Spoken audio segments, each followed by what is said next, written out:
Là, nous arrivons à l'homme comme vous et moi. C'est l'homme du milieu. And now we have the man in the middle is the man that we are.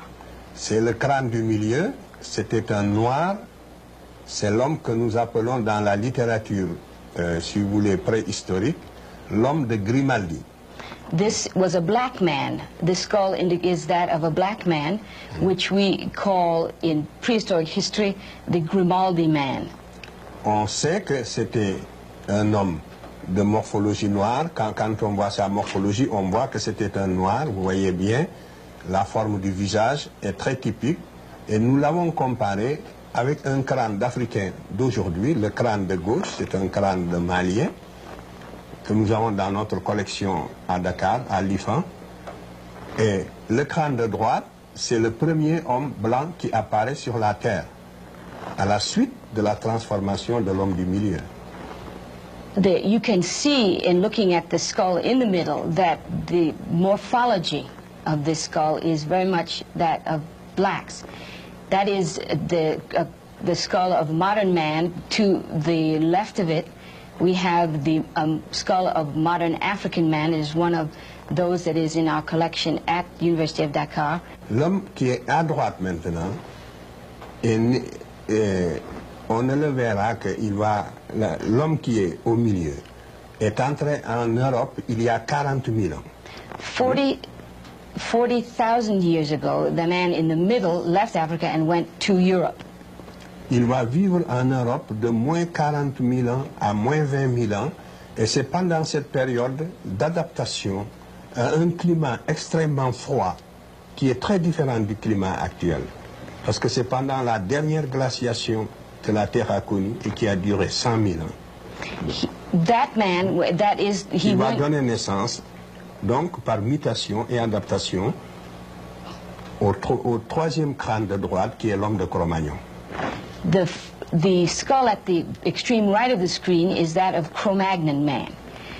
It was between 40 and 20,000 years ago that the man in the middle left Africa to go into Europe at a time during what is called the final or the last glaciation.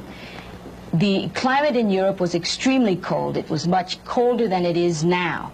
And during this period of some 20,000 years, he underwent the adaptation to become what we know as white man.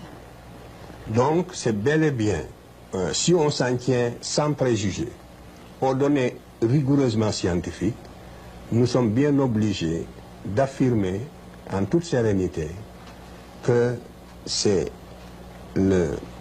l'adaptation du Grimaldien à ce climat froid qui a donné naissance finalement au type qu'on appelle conventionnellement maintenant le type leucoderme ou l'homme blanc.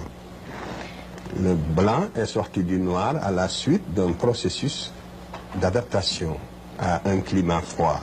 Et cela, tous les spécialistes aujourd'hui le savent dans leur fort intérieur, même s'ils ne le disent pas avec autant de netteté. It is very clear to all of the scientists involved in this field, even if they are only able to say it within themselves and unable to say it publicly, that the man that we know conventionally to be a white man evolved from a black man over a period of some 20,000 years of adaptation to a different climate. And if we are to say with any serenity, resting totally on scientific data, that is the conclusion that we must come to. Donc, nous voyons bien que l'humanité, en sortant de l'Afrique et en s'adaptant aux différents climats de la Terre, a donné naissance aux différentes races. Voilà comment les races sont nées. Donc la race est une notion géographique. Si le premier homme que vous voyez au milieu n'était jamais sorti de l'Afrique, il n'y aurait pas eu de différenciation raciale. L'humanité serait homogène et noire.